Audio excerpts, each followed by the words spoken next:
Portugal. In Portugal, there's a YouTube show full of fun facts you need to know. Carl rings the bell and the members show to the GMP morning show.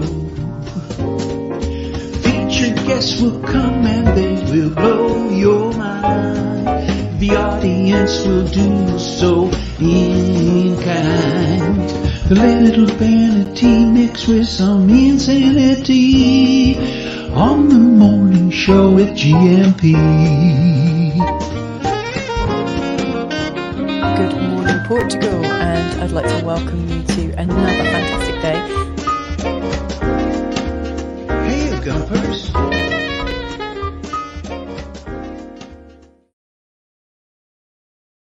Hola, bon dia, alegria. Munson here with the Good Morning Portugal show live stream and podcast. How are you this morning? Great. Good Morning Portugal Wine Club last night, as you may hear in my voice. We had the wonderful Espumante and Madeira combo last night, and for me, as good as they both were, the drinking a little bit of fizz, getting into the festive spirit, as good as they were, the star of the show, we're talking a Good Morning Portugal food, wine, and good times, and a little bit of an emphasis on food last night because Michael and Catherine Cat very kindly prepare a Christmas confection. So we received some cake in the post to go along with our wine tasting, and absolutely delicious it was too. It turned into a European tour, in fact, last evening. We had, of course, wine, Madeira, and we were in Portugal, up there beyond Guarda in the northeast, with Terra de Doma, the fizz, the Espumante producer. We went to Madeira as well, and we travelled to Italy for the cake, which I believe is an Italian recipe, panaforte. And then the evening ended up with this gentleman who was in my studio yesterday with me. And you can see the Portuguese wine shrine is shaping up nicely. And that's a screenshot of Terence having a great time last night. And the good times continued after virtually visiting Portugal, Madeira, and Italy. We went to Wales, and we ended up in the Welsh bar last night with Tudor and Karen. So it was great fun. And I could actually do with one of these this morning. A francesinha would be the perfect breakfast for me right now, and a few chips. And I've had a couple of cups of Rosie Lee this morning, which are helping too. James is in, T-Duck. Coach Turner's missing this morning, so I've dropped him a line, make sure he's all right. Just it's great when everyone checks in and we make sure everyone's okay of a morning. So let's see if Coach Turner joins us in a little while. With his God Squad tip of the day, growing old disgracefully. I just say God Squad tip of the day, and people joining us for the first time, hearing us for the first time, probably later on in the replay, thinking, "What God Squad tip of the day? Have they got a little evangelist slot?" Not against that actually, but not on this occasion. The God Squad is growing old disgracefully, and I think we're doing a pretty good job of that. Good morning, Portugal, and welcome to another episode of Baldrick and Nursey Show. Thank you very much for that. You're British. Give us more clues. Yes, it's guess the identity of the troll in probably the friendliest environment to troll. I have given my number. Every morning I do that, 913-590-303. But this character continues to want to remain anonymous. But we're picking up slowly on the clues. Actually, we could turn this into a game, couldn't we?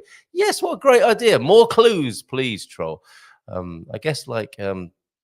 like serial killers, they want to just show out a little bit, don't they, to play the power game, but not give. They got to be really careful not to give too much away, just in case their identity is rumbled. Which I'm guessing is. I'm not saying this troll is that's some heavy duty trolling right back there, isn't there? Comparing you to a serial killer. I don't know. Right, and good morning to James as well. How's everyone doing? I know there's quite a few people watching who might be in a similar situation to me, and it might be a little bit slow off the blocks this morning, but give us a shout out. Let us know how you are, where you are, and how you're going. Tudo bem? Como estás? And this morning, what a packed show we have for you. We just had a quick chat with Bruce Hawker to make sure his connection's okay. It was a little troublesome last time. He's not long back from South Africa. He's in Lisbon this morning, so we'll talk to Bruce Hawker, the owner-publisher of the Portugal Resident and a number of other titles. We'll find out exactly how broad his publishing operation is when he joins us, and get a reminder of what he's involved in and how it went in South Africa. At 9 o'clock, it's Tony time. Let the bromance continue with Tony, who's joining us from the north. We stay in the north for Joao de Norte, of course. Great to see him back on the screen. For one reason or another, we haven't had John Hine back, aka Joao de Norte, on the screen for a long time, it feels like. So looking forward to welcoming him back. And we have a featured artist, a featured music artist, Brani. Now, I came across Brani at the weekend because I was doing a little bit of emceeing at the Silver Coast Beer Festival.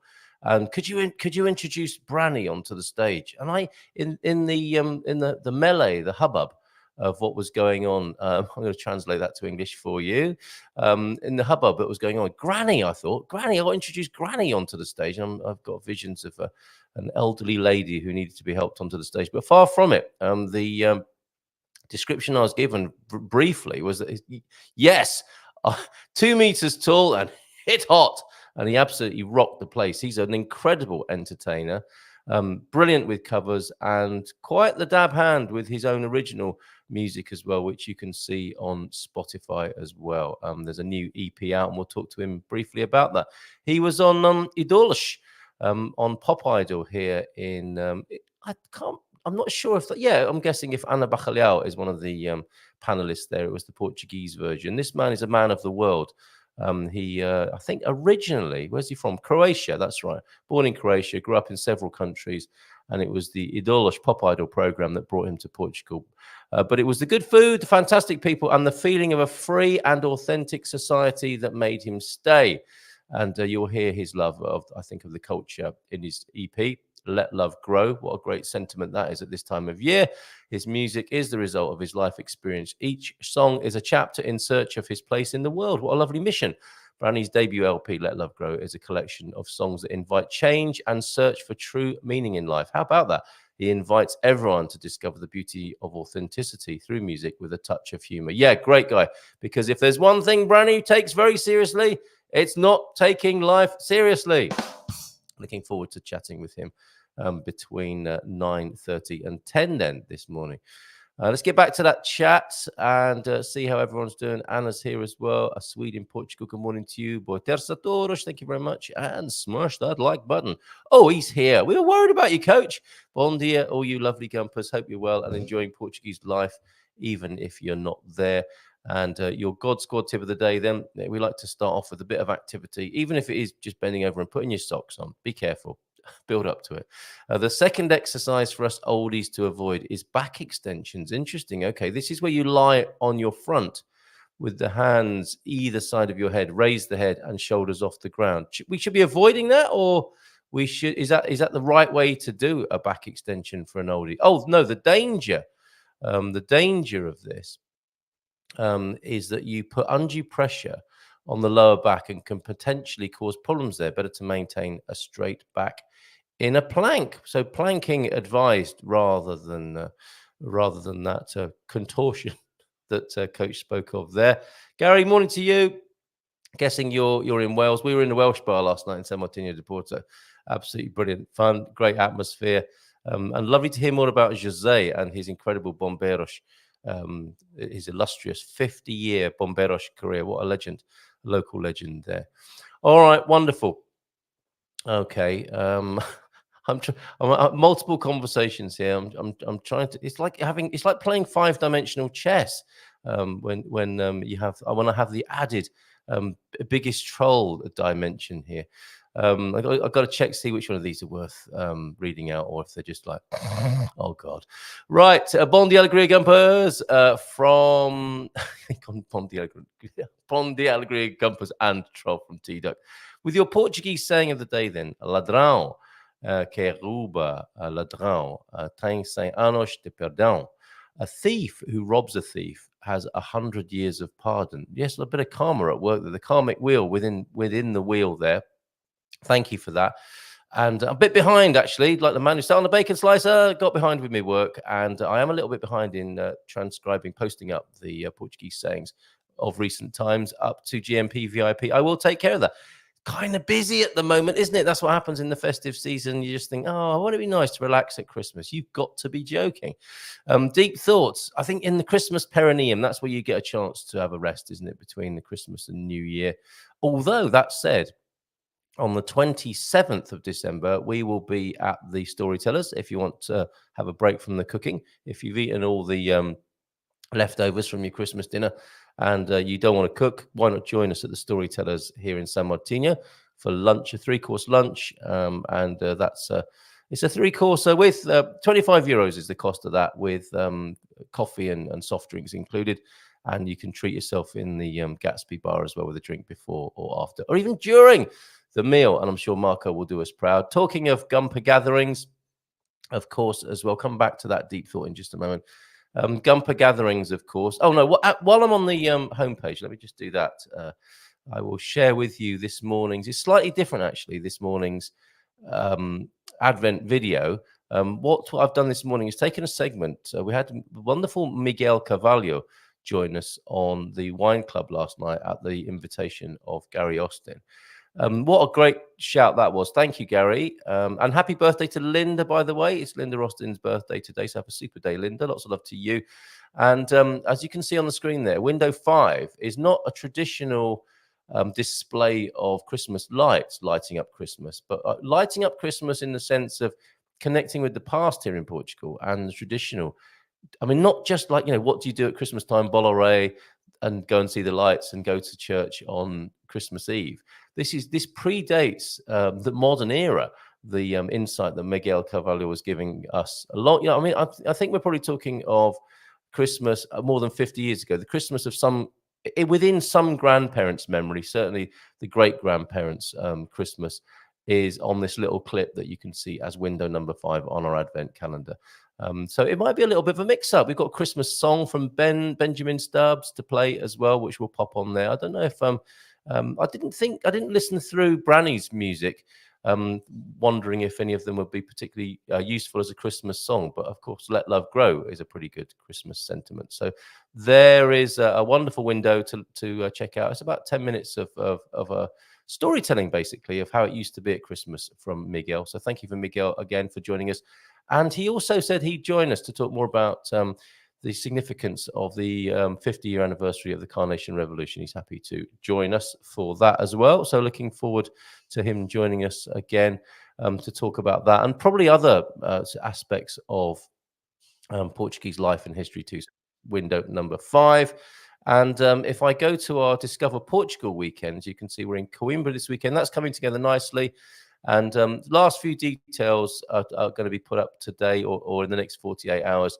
We will have our filming. And it looks like, as well as an on-foot city tour with Filomena on the Sunday, our filming event on Saturday afternoon will be at the Epicura Brewery in Coimbra on Saturday afternoon. Joao, very accommodating, and it's going to be an Englishman, an Irishman, and a Portuguese brewer walk into a bar, his own bar, where he's been brewing craft beer. So looking forward to that.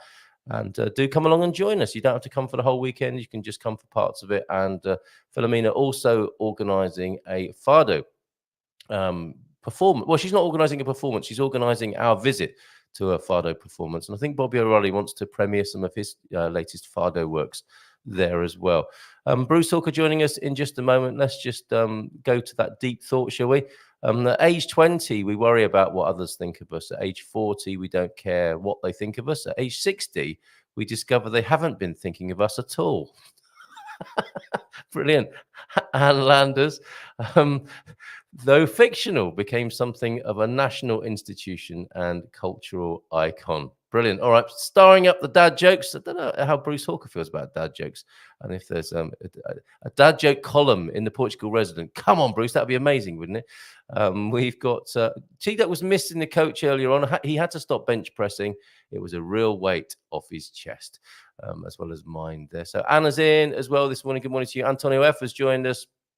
To Gary Mills in Wales and Aviva in Madeira. Excellent. Good to see you here. And your offer to take some photos in or some video in Madeira, Funchal, in the next coming few days, gratefully accepted. So do send those in, Viva. And anyone else who's got Christmas light videos, pictures, I'll stitch the videos together for our Advent videos on our homepage. Let's give him a nice big round of applause and welcome to the stream, Mr. Bruce Hawker. Morning, Bruce. Morning, Joel. How are you?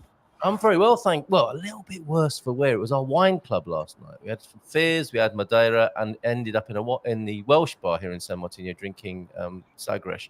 So Right. the grains, it got a bit mixed up, and it was great fun. What a fantastic fun evening. I know you've been busy too. I don't know what the wine's like in South Africa. I hear it's very good. You're not long back from South Africa, right? I got back 2 weeks ago today, and we did our Living in Portugal events down there. So, we did the 11th of November in Joburg and the 18th in Cape Town, which left me a week in between with lots of meetings, but obviously a good bit of wine tasting as well. Excellent. And the events were a huge success. I mean, we did our normal marketing as we do with our events in the USA and wherever. But the response was phenomenal. We had well over 1,000 people register to attend, and our normal no-show rate is around 50 to 60%. We had over 400 people show up at the events, and real genuine interest. A combination of people who were quite a few younger people who wanted to move here to work, and we had people there to help them on that front. We had lots of people approaching retirement age, looking to invest, looking to move here full time. Other people looking for a plan B, so looking for the golden visa option through investment funds. It was a huge success. We're already in the process of booking up the 2024 event, which will be in October. Good stuff. And when we last spoke to you, of course, the NHR news was just emerging, wasn't it? And I think you had some brief comment on that. And a lot's changed in that time, which affects the picture, doesn't it, of migration, or so it would seem. How did people in South Africa feel about that new news? Has it put them off at all? I think it was hardly mentioned. I think really it's always just been a bonus for people. Yeah, right. Moving here, the NHR. I mean, I know so many Brits, Americans, other nationalities who were fully decided on moving here, buying a property, moving their families here, and then they sort of later they'd heard about NHR when it was in place, and a lot of people said, "Oh, it's just too good to be true. It can't be for real." And then eventually they realised it was, and they did it. But it wasn't their reason for moving to Portugal. Yes. And it's FOMO, isn't it? I mean, it's been built up as something that's going, and it was what am I missing out on? What am I missing out on? Am I too late? FOMO, yeah. We had our editorial meeting for the Essential Algarve magazine for our December edition. Was it about a month and a half, shortly after we spoke last time. And my art director came up into the meeting and up to my office, and she plonked a copy of the Essential Algarve magazine from December 2003 on my desk. And so she was in the meeting with the editor and everything else. She plonked it on the desk. She said, "So, Bruce, take a look at this and see what we were doing 20 years ago." So I picked up the magazine. I haven't done this for years. I picked up the magazine and started scrolling through it. And it was actually packed full of advertising from property developers, estate agents, law firms, wealth management companies, more so than it is today. We had no NHR, we had no golden visa, we had none of that, and that was 2003, before what was actually the previous boom in real estate. So this didn't really affect the rest of Portugal, but it did affect the Algarve. Leading up to 2008, the Algarve was on fire. And we had no NHR, no golden visa, none of that. People came here because they wanted to be here and they loved it. Yeah. And so I think that's the feeling now. People are just getting used to the fact that these changes are in place, and I don't see demand really abating. It's I'm so glad to hear it. The most shocking thing you said there was that 2003 was 20 years ago. When you first said it, I was like, "Oh well, yeah, just cut. You got an issue from a couple of years ago, then." That's exactly what I was thinking. It's been 20 years ago. How did that happen? Yeah. Brilliant. You made mention there of one of your publications, of which it would appear there are many. Could you remind us of the scope of your publishing operation and the other things you do? Yeah, so Open Media publishes the Portugal Resident newspaper. We have Barlavento, which is so actually the Resident's been running for 33 years now. Wow. We took it over, I think, 12 years ago. Barlavento is the oldest existing Portuguese language newspaper in the Algarve. It's a weekly newspaper running since 1977. We took that over, I think, 11 years ago. And we're actually changing the Barlavento at the end of this month. In fact, I can announce this here. It's not been officially announced yet, but it's about to be. Thank you. So we're dropping print on Barlavento, and it's going to become fully digital. Right. So we've got a new website about to be launched. Keeping on the whole editorial team, not firing any staff or anything. It's just the way forward. It's not really sustainable in print anymore. Whereas the Resident, as a weekly newspaper for expats, is still sustainable in print. I can understand that. Yeah, we're changing with the times. Lots of publishers have done this around the world. Yeah, we really invest in the digital now. We have the Inside magazines also in the Algarve, which are aimed at tourists. So there's a couple of them in different areas of the Algarve. But the backbone really of the company has always been Essential, which is I launched in 2000, Essential Algarve, and that then spread out to Essential Lisbon and Essential Madeira. We actually let our majority of our shares in that side of the business go some years ago. So we own a share of the business now that has Essential Madeira and Essential Lisbon. But I'm really more focused on the Algarve, although I'm in Lisbon at the moment. We had a brief chat about that, didn't we? About you know how to keep up with what's going on in the various places. How often do you get to Madeira to keep an eye on things? I'm not really hands-on involved. I mean, I go over each edition before it goes to print. I give them some support. We obviously share some contents with the Madeira team, but I'm not hands-on with that, so I've no need to go there. I love Madeira, but I haven't actually been, I think, for 2 years, which I need to basically resolve. I need to get over there to at least to say hi to everybody. And how's Lisbon treating you? You were saying you wrote a guide to all the great and good restaurants there. What's cooking at the moment? Well, this is the thing. I'm not really. That was back in 2004 when I used to visit Lisbon every single week. Yeah, and back then I was an authority on the restaurant scene in Lisbon. Yeah, but I've really lost touch. And if I'll be quite honest, last night I'm here for 3 days here in Lisbon, just catching up on a lot of meetings and stuff. And I actually last night I didn't even go out. I just stayed in and had a quick meal in the hotel and came back to my room and carried on with work. You didn't know where to start, basically. Yes. I need to really get back in touch with Lisbon. It's something I plan to do next year. I plan to certainly come to Lisbon once a month. Excellent. And to get really back in the know and such. Yeah, for sure. We are poised, aren't we, ahead of a new year, 2024, 50th anniversary Carnation Revolution. Portugal are in the Euros, the football team, and there'll be a general election. Looks like quite an interesting year ahead. What do you think? It certainly does, yeah. I think Portugal's very well positioned to weather everything that's being thrown at us globally. Obviously the wars going on, the political situation in different countries. Don't let us hear obviously our own political problems at the moment.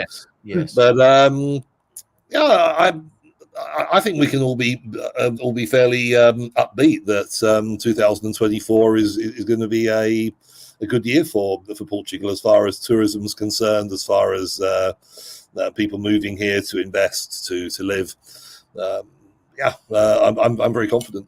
So onward and upward. That's your message then, is it, to the rest of the world, including the people of South Africa? I mean, what was their key concern, do you think, for wanting to be so interested and motivated to move to Portugal?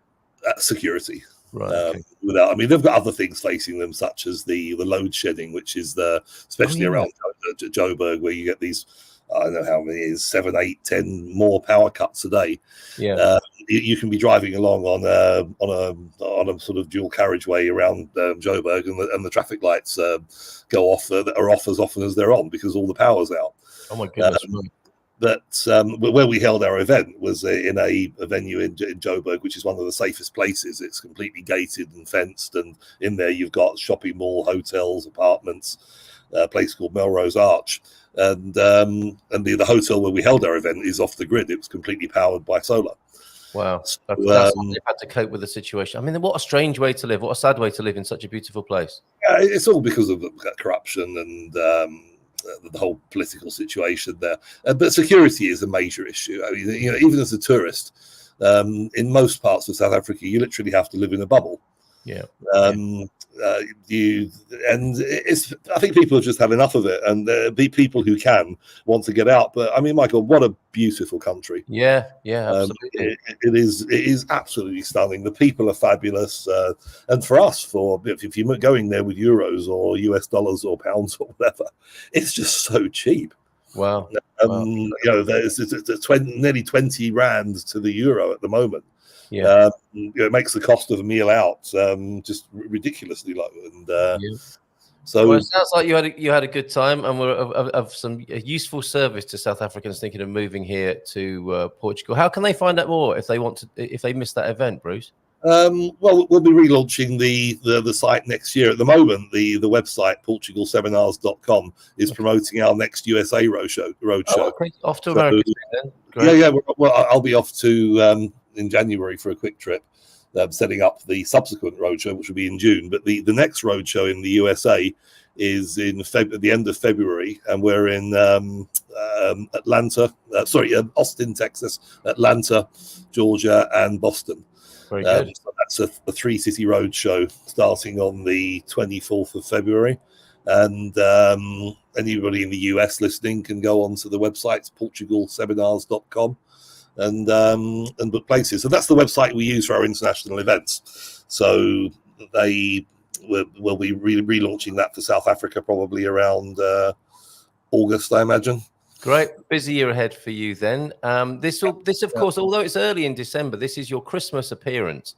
And if I don't know if this is the right way to refer to you, but you are a hybrid, aren't you, of a British and Portuguese culture, I would say. Although I sound completely British. I've lived here pretty much all my life, and I moved here at the age of 11, so I'm a Portuguese citizen.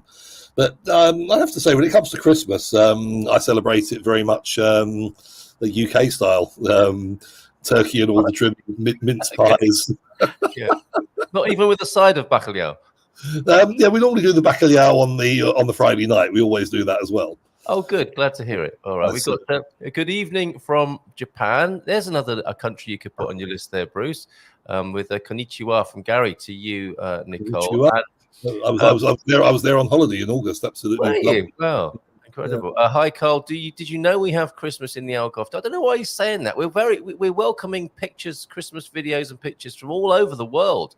Of course, including the Algarve. We just need a decent photographer down there, Paul. Oh, Paul, there you are. A picture of you with your camera. Send us some pics and we'll stick it on the advent calendar. Christmas in the Algarve, in the sun and the dry. Lots going on down here. There is. And I think you've got the biggest Principio nativity scene in VRSA down there. Any other highlights you can think of to share with us, Bruce, celebrating Christmas in the Algarve? For me, it's Christmas on the beach. Basically, we get the turkey in the oven and preps or whatever, and we always get all the family together on the beach unless it's raining. Go for a Christmas Day swim. Oh, brilliant! And then we have bubbles and some snacks, and we all basically get into the party spirit on Praia de Sentianas, which is the nearest beach to my house. What a lovely way to celebrate Christmas. So all the best to you. Have a good one. We'll see you, everybody, in the new year. Thank you for being here and enjoy your time in Lisbon, Bruce. Thank you very much for being here. All the best. Take care. Bye for now. Ciao, ciao. Feliz Natal. All right, there goes Bruce Hawker. Oh, and I was clicking to remove Bruce from the screen and clicked on Antonio, who will be with us in just a moment. Bit of Tony time for you. Joao de Norte also joining us this morning, and the Silver Coast superstar. Well, I think his scope, his creative scope is bigger, but I just happened to see him for the first time here on the Silver Coast at the beer festival. That's Brani, who'll be joining us a little bit later on in the last segment of the show as well. Let's give him a big round of applause. It's a Tony time coming your way. Senhor Barbosa, olá, bom dia, alegria, tudo bem? Bom dia, alegria. How are you, Carlito? Doing good, doing good. How about you? Is it cold up there? Not where I'm at. Never cold around Tony. I'm- it's warm and cozy. It's starting to feel like Christmas. Oh, exactly how, Tony? What's going on up there? Tell us about it. Well, yeah, everything's all lit up and it's beautiful. I look out my window and I see the at nighttime. Everything looks like a little presepio. That little. Yes, yeah. Don't ask me to Nativity. translate. I need to go to that quiz of yours, the translating. Well, it's basically The nativity scene. yeah, It looks like absolutely. it's beautiful. It's Yeah, beautiful. excellent. And you've sent us some lovely property links. We'd like to have a look at those. And most importantly, before we look at property, you're very kind. I think you saw a little bit of our wine club last night, and you noticed that we were drinking the Terras do Demo, and we were struggling to locate it, weren't we? So where does it come from? Do you know? Yes, Távora. It's the region. The Távora Varosa is one of the wine regions. Portugal has 13 wine regions. Távora Varosa is one of them. And it's in the area near Viseu, Guarda, right in there in the middle. Below Trás-os-Montes, on the side of Viseu, Guarda, areas like Moimenta da Beira, for example. Okay, like Moimenta da Beira, that's where Terras do Demo. And Távora is Rio. Távora Varosa is a wine region, but it's bathed by the Távora River. Sounds very lovely up there. This is a part of Portugal people. Yeah, people don't get up that way very often, do they? It's not on a kind of beaten track, really. You'd have to make a special visit, wouldn't you? But I'm sure it sounds really beautiful and lovely. Yeah, that part of Portugal, people, even us, when they come to us, they're looking around the coast with the expats, the communities, they want to feel part. Even they don't mind being in a rural village, but it's mostly towards the coastline. One of the most important things we always get is that people want to stay close to the airport, Carl. And so being an hour there, you have beautiful villages or cities like Viseu, Guarda. They're all top. They have high-level universities, hospitals, everything. What happens? There you have two, just to give you an idea, and that's why the wine region there works great. You have two seasons, summer and winter. It's too hot and it's too cold. I've heard this, It's beautiful. It's a beautiful part of the world, but but there are people that love to live off grid. We've been getting quite a few, especially the younger folks. They don't mind that, living off grid, but not the retirees. Generally, our niche market. They're looking, for the quality of life. They've already enjoyed their life, so they can afford to have a little more comfort and not having just be dependent on solar power in case there's no sun. So it is, but it's a beautiful part of the world. Távora Varosa, Moimenta da Beira, Viseu, Guarda, the Serra da Estrela, the cheeses, wow, delicious there in that whole area. The wines, It's very interesting. You should mention demographics there, and we can roll that into the general question of the moment. How things going? Who's interested in coming to Portugal? Who's been put off by this FOMO NHR business here? And I'm sorry to go on about it, but I am interested in people's perception. And you're the great ambassador, of course, especially for the north of Portugal, but Portugal in general. The golden visa may have gone, but it's still golden here. Don't come here if you don't want to fall in love with Portugal. Business as usual for you then. No big deal with all of this nonsense that's been going on politically. No, Carl. I mean, the people, we have lots of people that we helped. I actually am thinking of one that arrives tomorrow. His name is Al. He's moving to Setúbal. He is so thankful that I encouraged him. Listen, and this was back in May, June, because we know things are going to happen. Things are going to happen. Some changes there. So even before it was big, and I said, Al, don't wait till February, because that's when he wanted to come, especially for him for retiring and having he does have a lot of passive income, so he's going to be taking advantage of it. And even I'm thinking of Dan and Leslie from Colorado, and the same thing, getting it ready, because of course it helps. It does. But, when you think about it, if you're going to be getting taxed in the U.S. eventually anyway, and you do, you could choose. You get taxed in the U.S. or taxed here. You're going to get taxed. It's not that Yeah. you know what Portugal compensates, and that's what thing. It's fear of missing out. You know what it is? It is fear of missing That's what I out was just saying to Bruce. It is that, isn't it? I mean, a lot of people didn't even know they were going to be missing out on it until everyone most started people don't talking even know about what NHR is. You tell them Yeah. NHR is a bone. Hey, I'm going to be missing out on a bone, and people get all frenetic and like, well, I'm missing out. They have no clue how it works or what it functions, when it started. No people know in detail what the golden visa or the D7 visa or digital nomad. Everything is, for them. But if you talk to them, hey, it's going away. Oh, no, I need to go. So we've been getting so many processes now, Carl, in the last month and a half. It's unbelievable. It's unbelievable, really. And but it's not going to change anything. People are still looking to move here. Remember one thing. I always say, and I use this from my own experience. Okay. When we migrate, I was born in Angola. You know this. I was born in Angola. When we migrated to the United States, my parents looked for three things, which is important for them as a family, for us, even if they didn't have kids. They looked for safety. They looked for education for us, okay, and quality of life, okay. Mm-hmm. They didn't come to Portugal.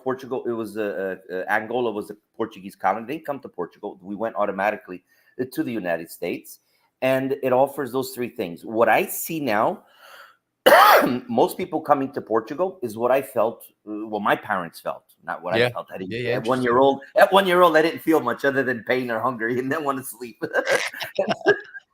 Not much has changed, they say, Tony. And I'm sure I was a whiner. I'm sure I was a whiny baby, without a doubt. But with all the food and drink that I cry about that I don't have, no. And so people are looking for those same things, Carl. And that's education, safety, and quality cost of living. Okay. Yeah. And people get that, and you're not going to get that. Portugal is by far still one of the most. It is the most inexpensive country in Western Europe. Point blank. It's not a statement. Okay. It's not an opinion. It's a statement. Because when you compare, you go over to Spain, and what they pay for basic necessities here, it's not you probably don't feel that a lot here, but in the north, like tomorrow's Wednesday, it's a daily market here in Valencia, and it's also a holiday in Spain.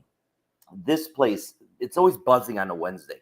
I mean, there's so many, like the where they come to consume here, because why? It's cheaper. It's cheaper. Things are cheap. Goods are cheaper. Rents are cheaper. If you think it's expensive here, go there. Electricity, go there.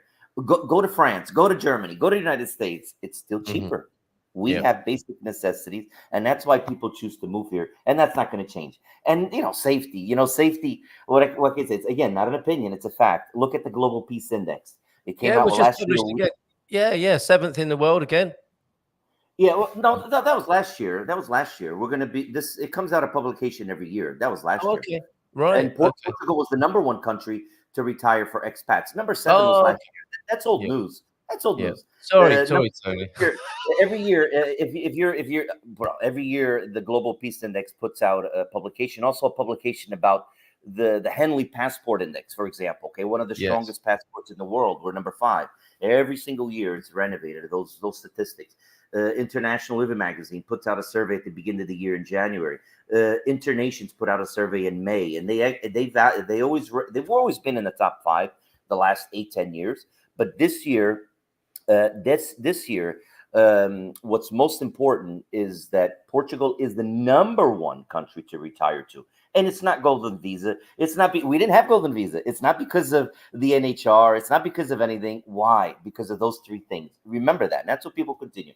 Now, again, if you say to somebody, "Hey, you missed out on getting this opportunity," oh damn, I should have gone. That's right. Yeah. We're doing our best to lure everyone away from that FOMO business.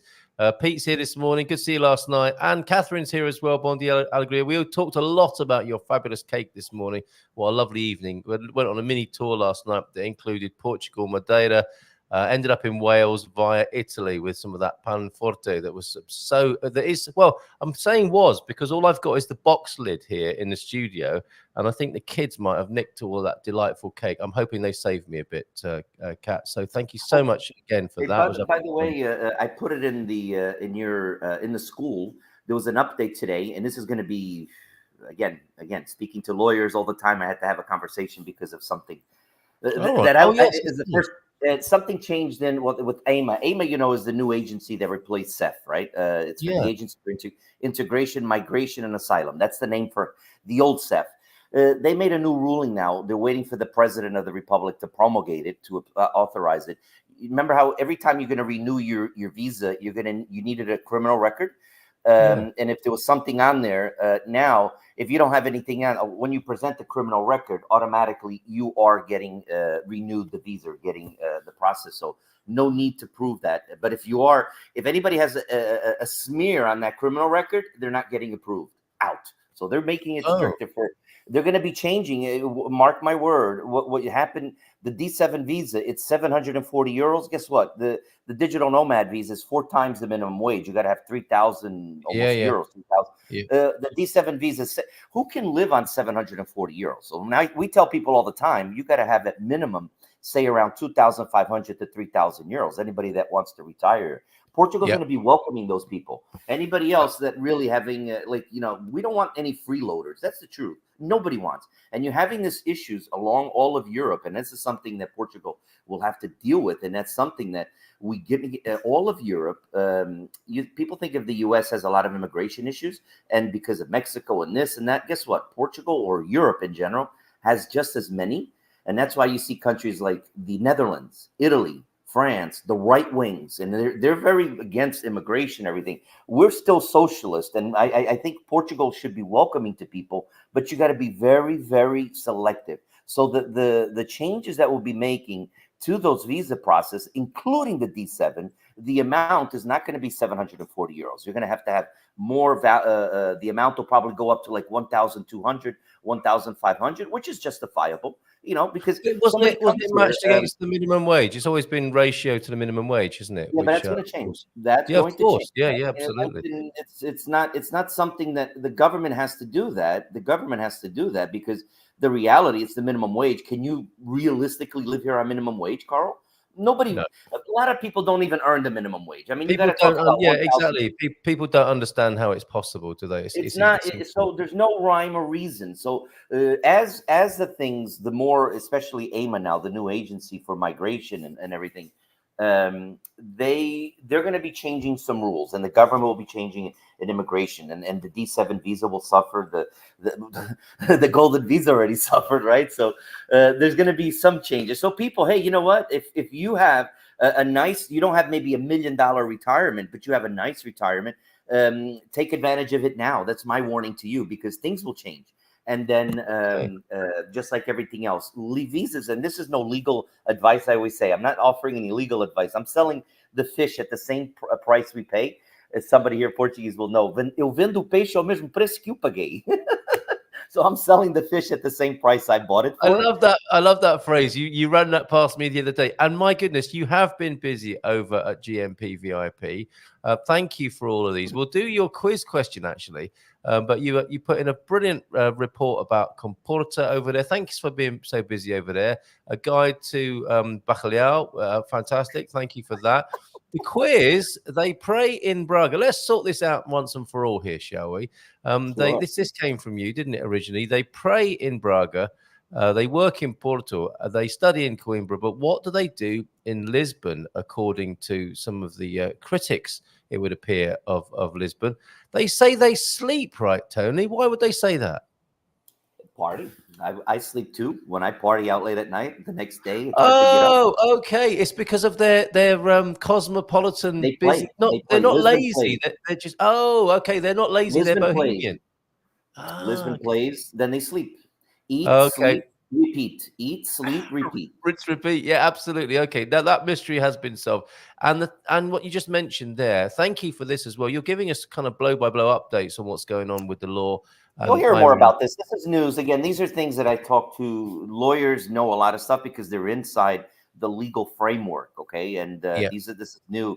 And there's a few other things I'll go over. I'll share with them a little as I get more confirmation from them. Because, again, this is something, when you are a licensed broker, you got to have a lawyer on retainer to work with, right? So I'm not going to call her for every single thing that's important, any calls all the time. But there's certain things that we had this question about someone moving here from a foreign country, and it's never been presented to me. So I wanted to get him the right answer, and so I spoke to the lawyer about it, and it's been resolved. And as at the same time, we got started talking about some news and things like that, and this is one of them. Well, that and so much more at GMP VIP if you want to support us and get all of that value. I mean, your updates alone, I think, are worth it to be a supporter of GMP VIP. No charge on Tuesdays, Carl. No charge on Tuesdays. You passed the fish on at cost price. I love it. All right. Let's go. We'll have a look at some property in a minute. We've got some comments coming in that you have stimulated this morning. Bit of Tony time here on the Good Morning Portugal show. Joao Norte will be joining us at around 5:30, and Brani as well. And we've got a tune from Brani as well. Portugal is only cheap in the right areas. Porto, Lisbon, the Algarve and Cascais are very expensive. Portugal's fuel and electricity are are more expensive than most of Europe. But with all else, Tony is right. There you go. Validation for your opinions this morning. Morning, James and Big Tony. Oh, that's the other Antonio here, isn't it, as well? Pete, yeah, Catherine Whitby was fantastic. They wished they had some of your cake as well. They were blotto by the end of the session last night. Good Morning Portugal Wine, Food and Good Times Club. Women in one of my groups have pivoted away from Portugal, says Nubianette. Good morning to you. Some like me are between countries, and the last couple of months have turned them off to Portugal. But the many don't seem to be informed when it comes to their personal tax obligations. Now, the people in that sort of condition, I always think, were looking for a reason, and they got it, didn't they? Without really doing the numbers, they kind of got a little bit put off, and they went on their kind of feelings about it. Would you agree, Tony? Don't come if you don't want to fall in love. That's all I gotta say. You're just not ready to fall in love. What can you do, Carl? Not everybody's ready for that. Fair enough. You can live very comfortably on minimum wage if you have no mortgage and minimal expenses and you don't like eating or drinking. But how many Portuguese people survive is beyond me. Yeah, absolutely. There should be a little guide to how that's done such that others can do the same life hack. I mean, it's incredible. A part of it is that there are 14 months in the Portuguese wage year, but still that doesn't make a massive difference, does it? Something else. Did you know that people that are below a minimum wage or at, not at a poverty line or etc. Again, this is a social government, right? They don't pay for one for any. Sometimes when you go to a hospital or medical doctor, you have to pay a certain €5 or €10 as a payment, for that. If you have free the public transportation, it's free. A lot of things. So you've got a lot of benefits that aren't counted in.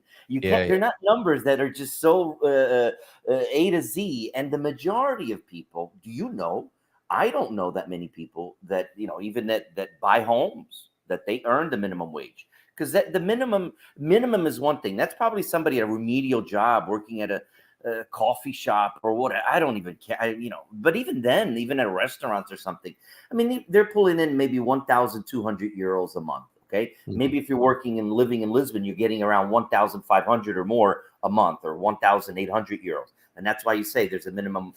Here, like an average wage, that's what I look at it, which is around 1,200 or €1,000 a month times 12,000 euros a month plus 2 extra months, 14 months.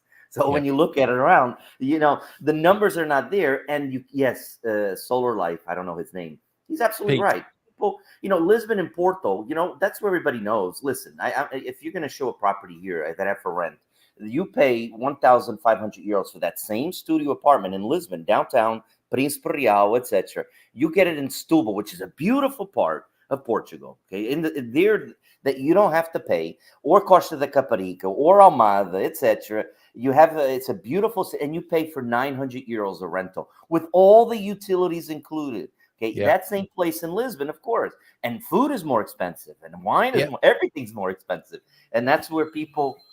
Let me turn this off. That's why everybody knows Lisbon, Porto. Everybody wants to live there. That's where they know. But there's so many other beautiful parts outside. Come to the Minho. You know what? I can find you a nice home, a 3-bedroom house or a 4-bedroom house for like €1,000, €1,500. That's you would pay 3 times as much in anywhere else in Portugal. There's other areas, and so people don't know what they don't know. They flock to where everybody goes. Lisbon, Porto, Algarve. It is what it is, Carl. Well, you're helping them look at other parts of Portugal, of course. Whilst we've got the praying and the learning and the and the sleep. No, not in Lisbon. We make fun of those other cities. That's what they do in Lisbon. Thank you very much, Tito, for that. Good chat going on in the comments here. Yeah, in the second quarter of 2023, only just over 20% of the workers received the minimum wage. And the average wage in May of 23, that may well be the latest figure, is 13.5 there. Antonio. Okay, very good. Does that mean Sleep Town, S-Town? Is that the new name for Lisbon there? Thank you very much for all your comments this morning. So let's see. I've got a little bit of trouble getting this video on the screen, but funnily enough, you mentioned Wales. Are you taking us to Wales here, Tony, with this particular video we've got this morning? Wales. So what am I talking about? I think in my mind, I'm talking about Spain. Galicia. I don't know. There may be all sorts of Freudian reasons for that. Well, We've it's got Spain, Welsh country. Galicia. There is a Celtic connection, and I was in the Welsh bar. Probably the biggest reason for this is because I was in a Welsh bar last night, and I'm a bit befuddled. But you're taking us to Spain, of course, having talked about Spain earlier on. Why is this? What are you encouraging people to go and live in Spain as well? No, this is a home we sold many moons ago, a few years ago. A Portuguese buyer, and he's made his home there, a holiday home. He collects homes. He invests. I think he's an investor, and now he did a lot of work to the house, and he's living there now 8 years already. It's time for him to move. We're going to be finding him another property somewhere else. Actually, he's looking overseas now. You know, people are. You know, they're investors. Hey, you know what? They use it. It's a beautiful home. And, you know, when for me, the Minho and Galicia here up to Vigo, for me, you know what, Carl? It's pretty much the same. It really is. They even probably have better seafood. That's a good point. That is a good point. It's all the same. So we get a lot of Portuguese that buy there, that invest. Especially, there's two primarily cities that the Portuguese flock to, or actually three, that they go, and especially for dinner, outing, etc. Summertime. If you go to Bayona, Vigo, and São Sencho, those are three places that Portuguese flock to. Okay, there's a saying that goes like this: the people from the north, they go to the poor Algarve. Okay, because the Algarve is expensive for the Portuguese, so the Portuguese go to São Sencho. Okay, they have the super bulk there. They have a lot of Portuguese. I mean, it's about an hour from here. So they don't have to pay for all the tolls that they go down to. It's the Portuguese poor man's Algarve, which is something very interesting. Okay, and you make a very good point there about the how there's a general vibe where the Venn diagrams of Portugal and Spain meet. There's quite a lovely. I think we'll talk to Joao de Norte more about this as well later on in the show, but. You don't quite know where you are if you're in Portugal or Spain, do you? There's just a general vibe up there. It's a grey area and a good one at that. Now, this video. Come to Valencia tomorrow, and you'll see if you're in Portugal or Spain. Okay. Tomorrow's a holiday in Spain. Right. Well, and Wednesday by nature is the outdoor market, which is buzzing. And so before, but tomorrow's a big holiday in Spain, and you'll see a lot. So, and even on a normal Saturday or Sunday, the Spanish come here, and if you go to Spain, Portuguese go there. Right. Well, now I'm having trouble. The only way I can show this video is it looks like it's been filmed at night with no lighting. It's a complete blackout on this video, but we do have the listing itself, don't we? I'll show the listing in the pictures because the videos have. You know why you can't? Because it's 1 giga. It's a big. It's a big file.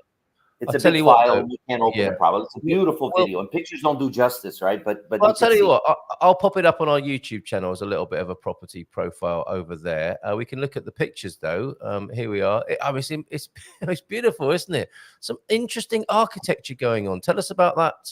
This structure here that we're seeing. Stone. It's actually the house is to replicate. The house is to replicate like a farol, a lighthouse. Okay, it's called a lighthouse. Yeah, because the fishermen, when they're out fishing and they use it, they used to be, I guess, a lighthouse there or something around there. So they made a home to replicate it. So even the fishermen, they use it as a point of reference because it's built like that. You know what I mean? Then with the glass, it's a beautiful views. Of course, the home, you're right on the water, basically looking over it. You know, that's it's got fantastic. Look at that. A little bit over half an acre of land, beautifully, manicured lawns and the gardens. Yeah, this is the view from there. This is the really? small little beach that's there. You see, if anybody, I always say I love watching boats and trains and planes, and this is one of those places that you could just sit there by the pool. And if you love seeing yachts and like sailboats and boats, they cruise by, along the coast. It's on the Galician coast. This is between La Guardia and Bayona. It's about 10 minutes from Bayona. From Vila Nova de Cerveira, as a point of reference, Vila Nova de Cerveira in Portugal is literally about 20 minutes away from there. Literally. So it's closer for me to going there than probably Viana do Castelo, Carl. Love this place. Look at that. Oh, my word. Isn't that beautiful? That's fantastic. And look, there's your office, Tony. Looking at. Oh, That's that's in the glass area. They've done the new kitchen inside as well. Lots of work has been done. What a place! What an incredible building. And the value, even the trimming of the lawns, everything, the trees. That's a brand new. They installed a new kitchen. The kitchen there was very antiquated. Yeah. Did Tony, all the painting. This is an infinite solutions kitchen. So many of your properties have these beautiful clean lines in the kitchen, don't they? It's so beautifully presented. This was actually done. We had the works that he did was somebody that actually they rebuilt our office. So somebody I trust, and they do the little odd jobs and this and that, and they did all of it, the painting, everything. Big simple. I mean, you keep it lined, very modern. See, the house is traditional. It's a mix between a traditional. It's in stone too. It's a stone, but the Spanish stone. Okay, our Portuguese stone is a little different. This is Rosa de Porrinho. Porrinho is a region between Vigo and the border here, and they have the rock, the quarries, and that their granite is a little more rose color, so that's why they call it Rosa de Porrinho. And that's where the stone. Very good. Very good. Excellent stuff. Okay. We are getting questions. How much? It's not, this isn't somebody probably on the minimum wage at the moment. It's 529K, Carl. I'm stunned by that. I'll tell you an idea. If this home was in Moledo, okay, Moledo is here near Caminha, which is a pretty trendy area for widely known. Near Vila Praia d'Âncora is probably a little more on the lower end, but Moledo is high-end markets, okay? It's especially luxury markets, one of the prime real estates here in the north that we have. If this home was in Moledo, it was a home that it'd probably be around the 700,000, close to 800,000, and we would have buyers lined up for it. In Spain too. Spain, the market is a little cheaper. Tony, with that location in the Algarve, what we'll be talking over $1 million, wouldn't we? 1 million, 1.2. We actually closed on a property, and now I had a memory last year, 2 years ago. We closed on a property before even the market started to grow. Now we closed on it 1,350,000 euros, and it was still further away from the ocean. You had a view of the ocean, but you're right on the ocean. It's no incredible. Comparison. What value? What amazing! I mean, it's a lot of money. Let's face it. But I mean, relatively speaking. You've got your bi-level modern villa we can see there, beautifully appointed inside. Galicia, Spain, 4 bedrooms. For an elevator too. There's a space for an elevator. Really?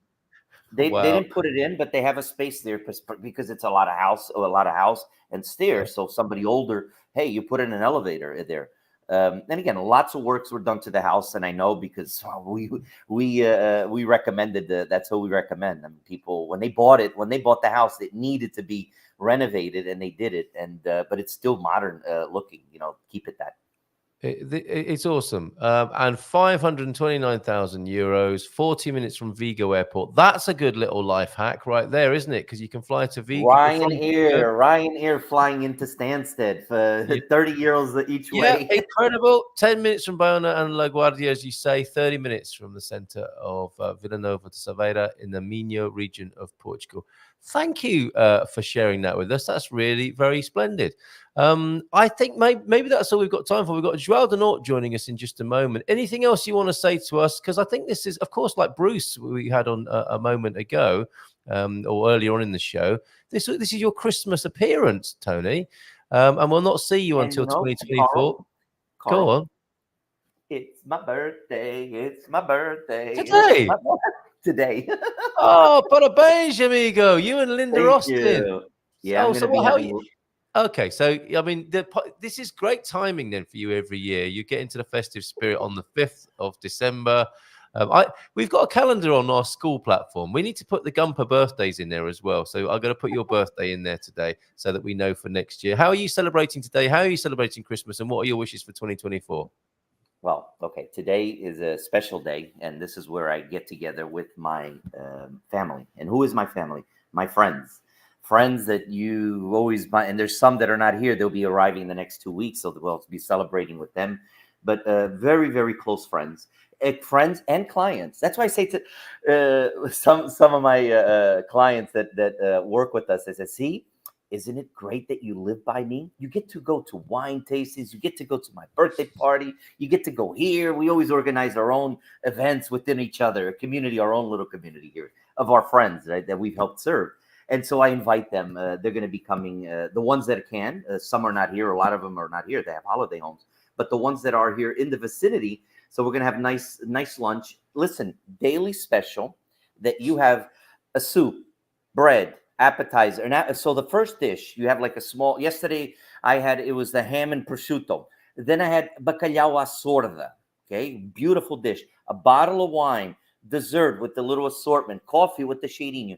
10 euros. So they take me to high luxury and places they want, but I take them to really budget stuff and they love it. And it's a great service. We're going to go there. They make this wonderful dessert. It's like a big ball of chocolate and then it just melts. They light it up and then they have all the things there. It's something else. You know what I mean? So we're going to have lunch there. Christmas. It sounds like you're going to have a great day. Yeah. Have a Christmas, super birthday. Family, of course. I know on Christmas Eve, I always go, my mom and dad passed away. I think you know this, Carl. So now my family, it really are my friends. And I spend it. I have lots of, they say maybe they inherited me, but I inherited them. You know what I mean? We look after one another because a lot of their sons, they're living away. So you know what I mean? I've done that for my mom and dad. I gave back. And that's why I came here to Portugal too. But I'm around a lot of, hey, they need this or that or whatever, helping out, right? They're friends. And so they're going to be celebrating. So Christmas Eve there, Christmas Day with another family, like I said, lots of families. I'm a member there. We're going to have the Leitão on the Christmas Day, New Year's Eve, etc. I mean, there's so many things. This is a beautiful month. I love life. I love life, Carl. It sounds like it. It sounds like it. We'll have a super time. Oh, and the hopes for 24 then. I mean, it's looking very positive, of course, for Portugal, relatively speaking, with all that's going on in the world. We live in this amazing country. What are your hopes to 24? 50th anniversary of the Carnation Revolution? How's 24 going to be for us? Or how can we make it? Well, let's depend on March 10th. I hope, I pray, I pray that we have a government in power where it's moderated, okay, path, not to the left. Nothing functions when you're in extremities and polars. You need to be in the central, okay? Yep. Yes, the government, socialist government, the last few years, they went too far to the left. They need to come back to their roots, okay?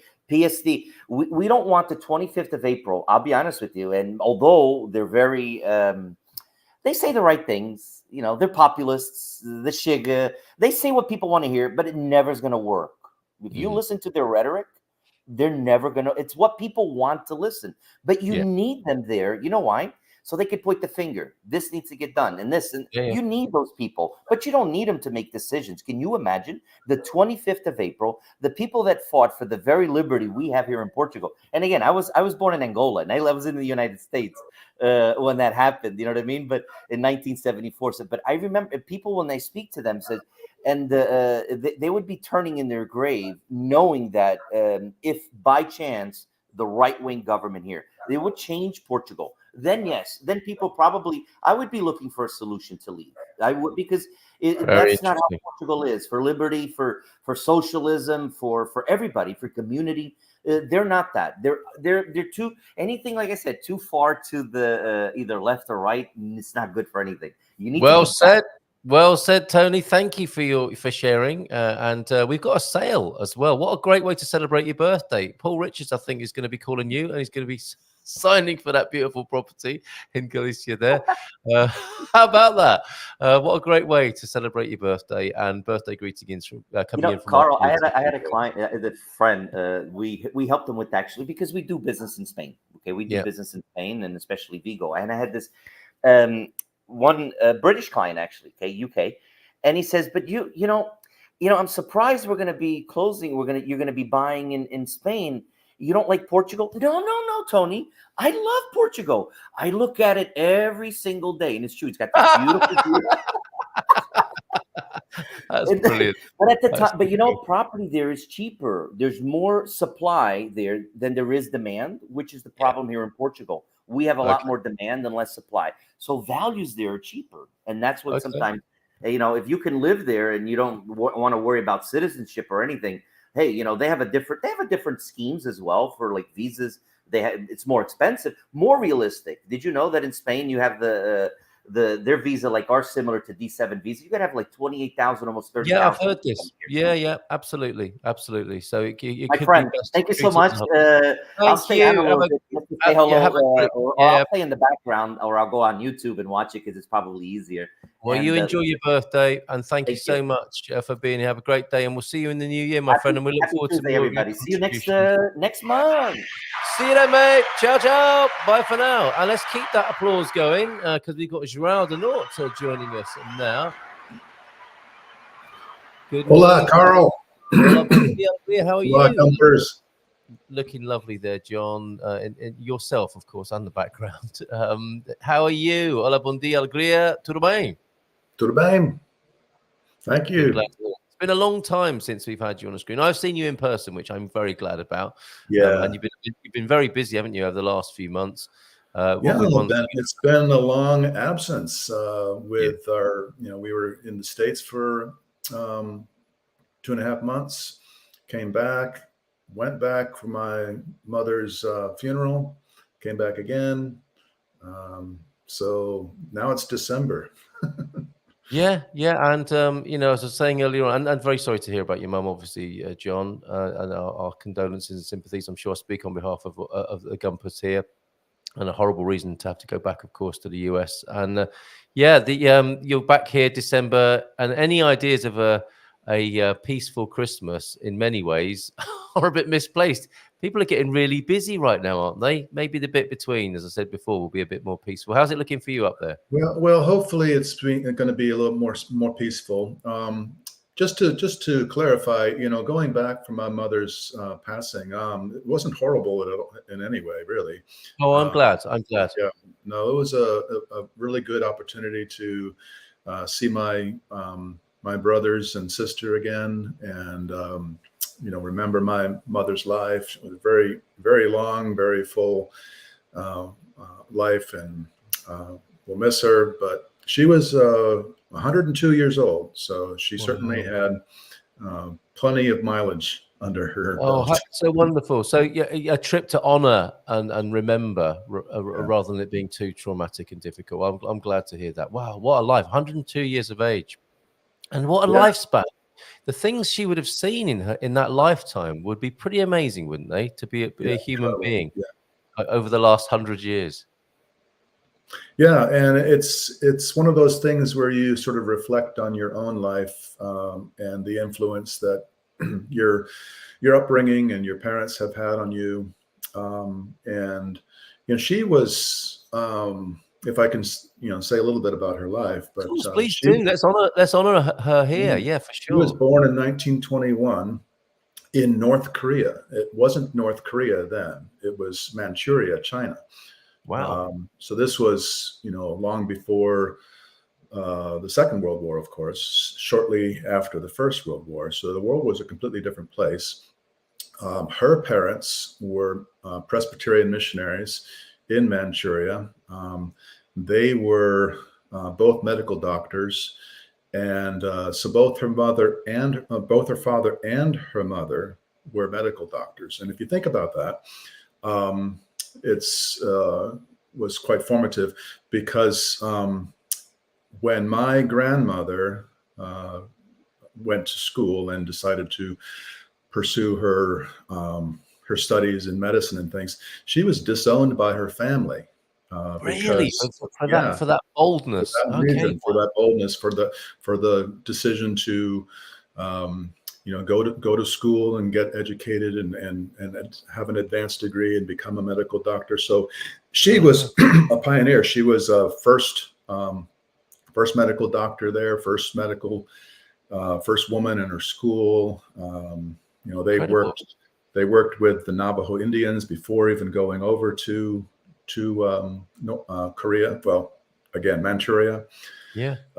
So my mom grew up in what is now North Korea, near Pyongyang, and her father was a missionary, but he was also a known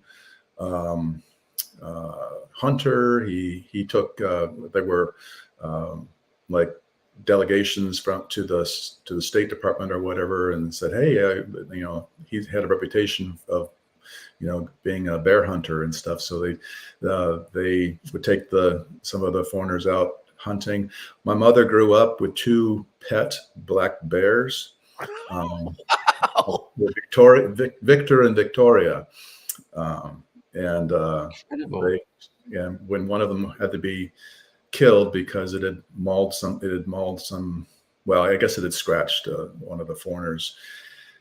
I think it was one of her most traumatic memories. Okay. My mom's memory was because this was a pet. This was, and she's a little girl, but for her, the bear was quite gentle with her. So anyway, this is her life before she's even 10 years of age, isn't it? Yeah. All of that is the backstory before she's even an adult.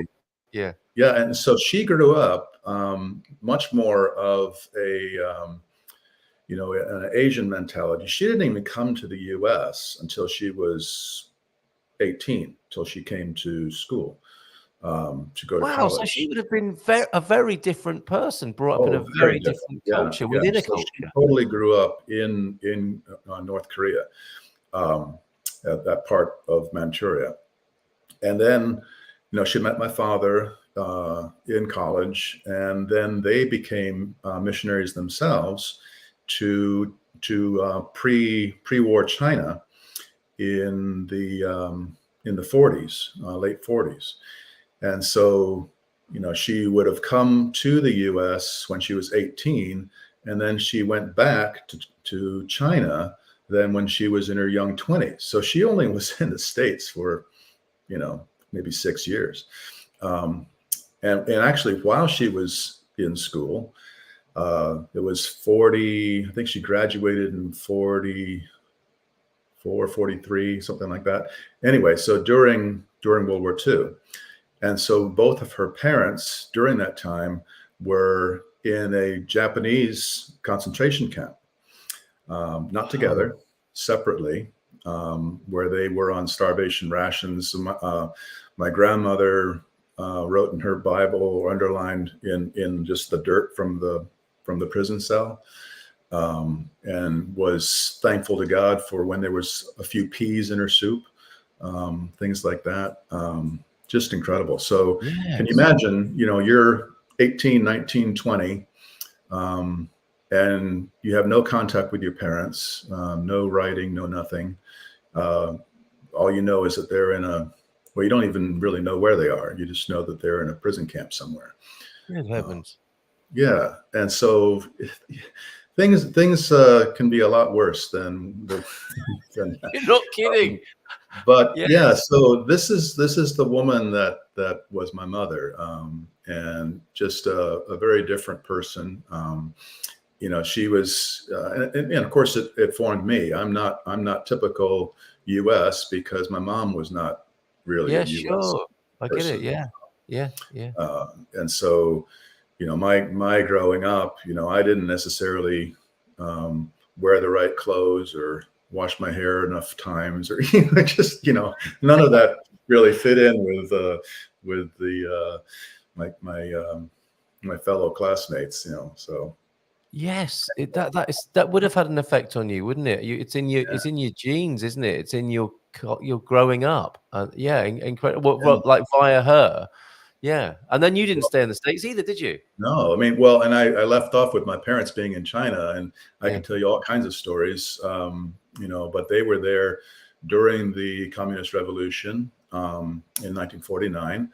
They didn't leave until 1951. Well, presumably that's not a safe place to be as a missionary at that time. No, it wasn't. So they were there 3 years before and then 2 years after. And of course, the years leading up to the revolution were all full of conflict with, fighting against Chiang Kai-shek with the Nationalist Army, and it disrupted their travel from, when they had to go, because my mother was pregnant with my oldest brother, Daniel. That was in 1950. And they were still Chinese nationalists that hadn't been able to leave with Chiang Kai-shek to go to Formosa, to go to Taiwan. So they had no other option, other than surrendering and turning themselves in. But if they didn't want to go to prison or be executed, they would stay up in the mountains and become bandits. And so traversing from one place to another, you had to navigate these areas where it was quite dangerous, and you might be kidnapped or robbed or whatever. So when my mother, they decided to leave the little village in Guizhou province, travel over the mountains into where there was a Swedish medical mission, where I think she was 7 months. She was 7 months pregnant at that point. And so they were in a troop convoy going over the mountains, and in just dirt roads, windy paths, ruts, mud, and just bouncing everywhere, having to go on circuitous routes to avoid some of the dangerous areas. And anyway, that brought on an early labor. Oh no! so my father had to deliver my brother in a little inn in the middle of nowhere, and my mom's telling him, get boiling water, and like you do. So my father delivered my brother, and my mom said that, well, my hand is pretty big. So my mom's hand is smaller than mine. Yeah. But when my brother was born, from his neck to his coccyx, the bottom of his butt was only the size of the palm of her hand. Oh my goodness. And so having to then care for this little blue baby, take it down to the Swedish medical mission, and then no incubators, nothing like that, and they nursed him and cared for him, and he's an amazing guy. He's my oldest brother. He's my favorite brother. He's got his PhD. He worked in the White House. He worked for the first George Bush. This needs to be its own history program, John. This is incredible. With the personal side of it, and the references to world history are just absolutely incredible. So as T-Duck says, what a story. Thank you for sharing. Thank you for sharing this morning. Incredible. Just, from you mentioning your mum and then all of that you've been through, your family has been through. Quite incredible. Well, and that's only the tip of the iceberg. I know it must be. And, they spent their whole lives as missionaries, and that was just the first 5 years. Oh, my word. Well, let's do more of this. Let's have another update of when you come back again. Now you're back we'll pick up on part 2. Yeah, love to. And it does put things into perspective, doesn't it?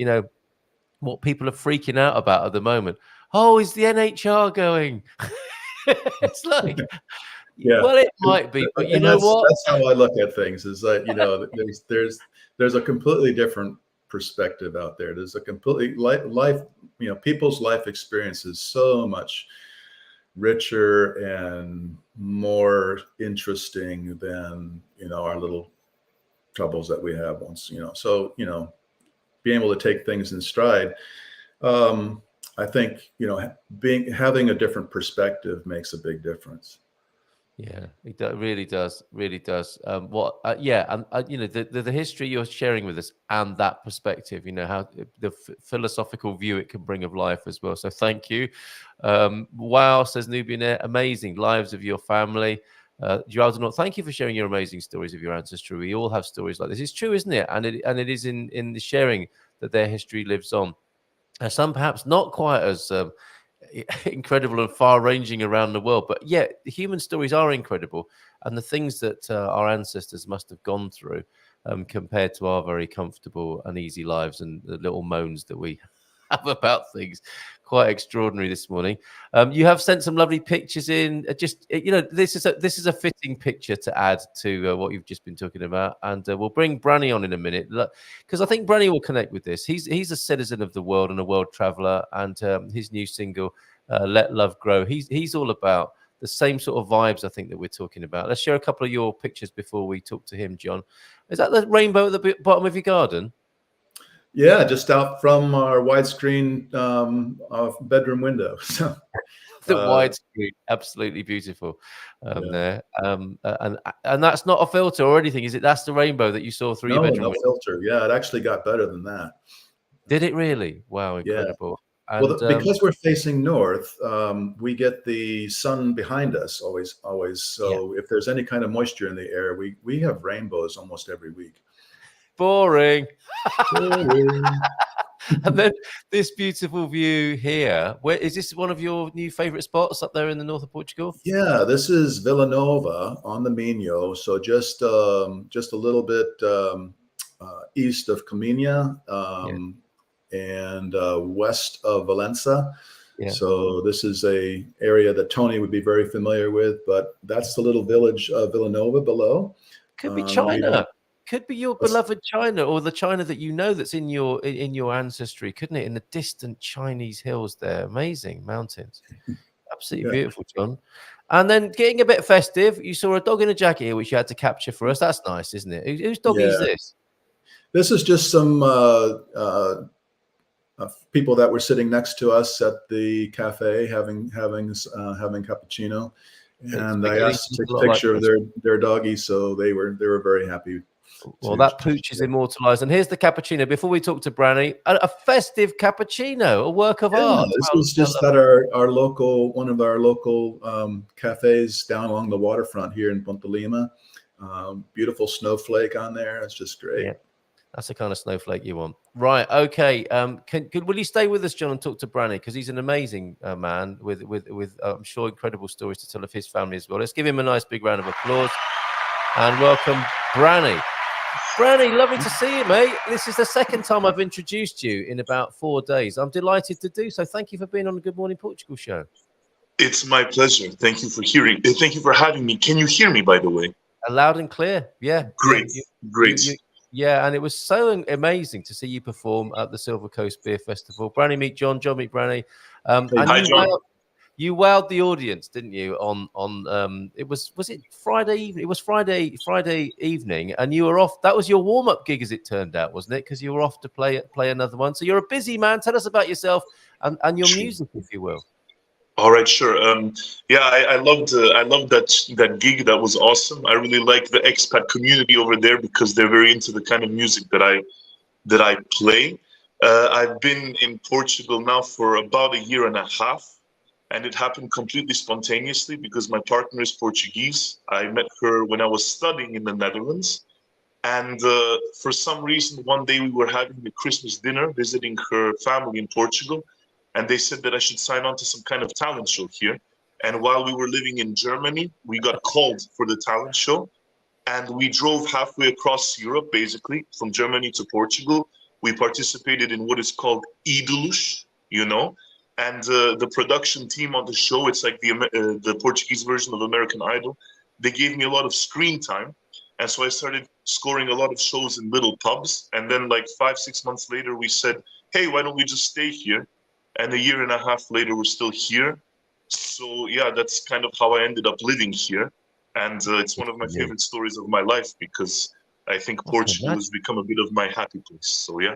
Yes, absolutely. And I really get your love of the place and the culture. It looks like you're really fitting in here, and your creativity has continued. Anna Bacalhau liked you, didn't she?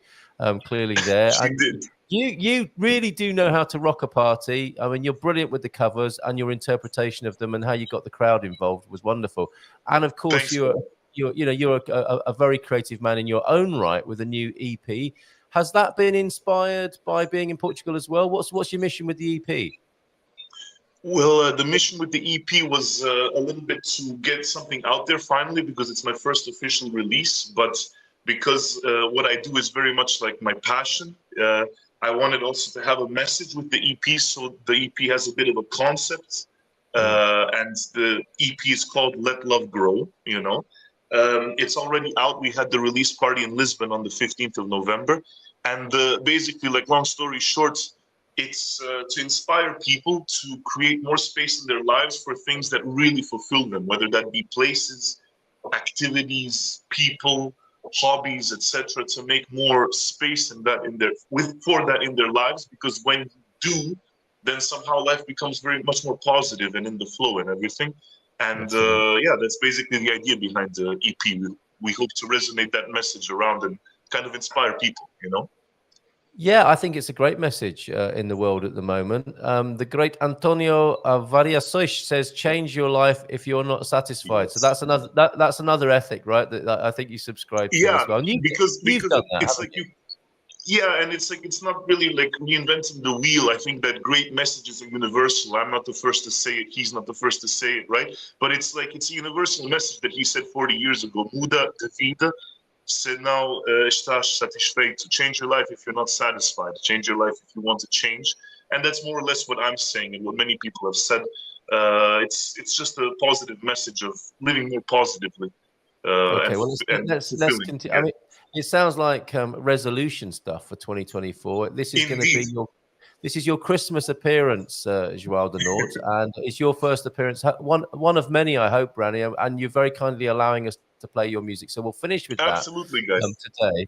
But before we go, then, Joao de Norte, your hopes for Christmas and the New Year, Joao de Norte's Christmas message and inspiration for 24, Joao de Norte, if you will. Having already wowed us this morning with your stories. Oh dear, I can just say I'm looking forward to the weeks ahead, leading up to Christmas. Those are always festive times with friends and family. So family's still in the States, but I'm going to be spending Christmas out here. And it seems most weekends leading up to Christmas, we have some things going on. So there's a Nutcracker thing in Braga. There's another thing here in town. And a Christmas party. So it's going to be. I'm looking forward to it. It's a fun month. Oh, I know you're a Christmas guy. You're very keen with the Christmas messages and videos and pictures, and you were first on our Advent calendar on our homepage. So thank you, John. You get some dad jokes for that, because you were asking if we could have a book of dad jokes. It's not going to be that easy to do it.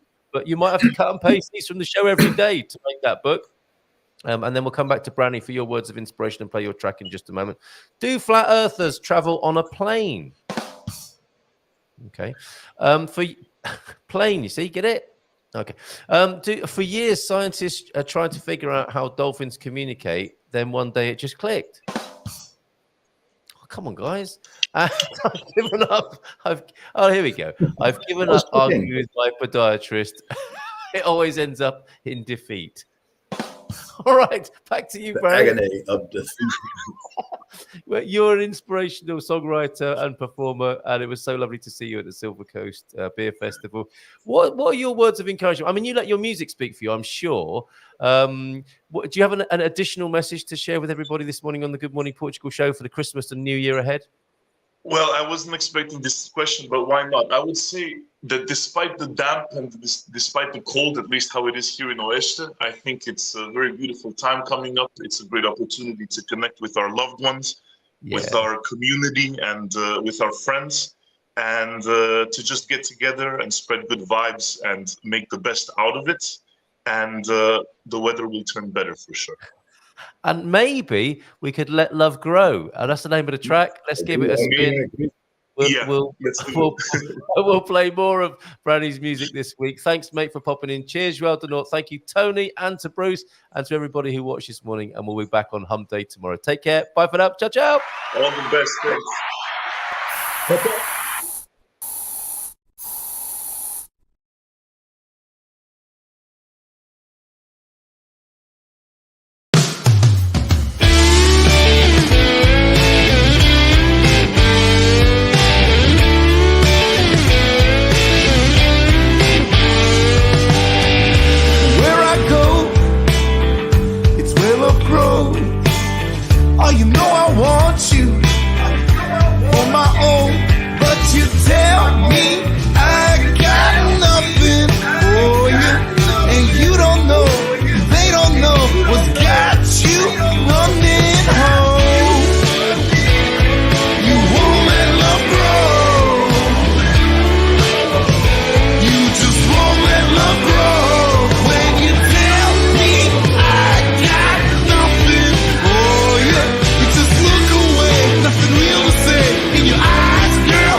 were taught to hide from what's inside.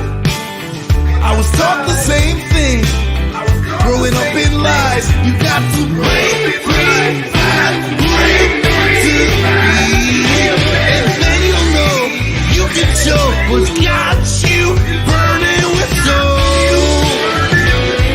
You won't let love grow.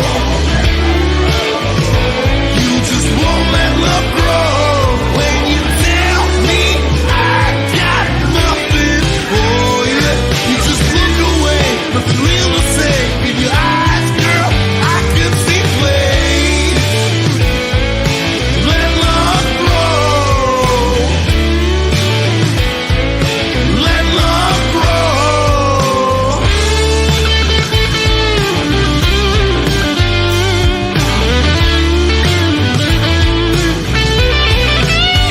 You got to break free, find who you're meant to be, and then you'll know you can show what's got you on your own road.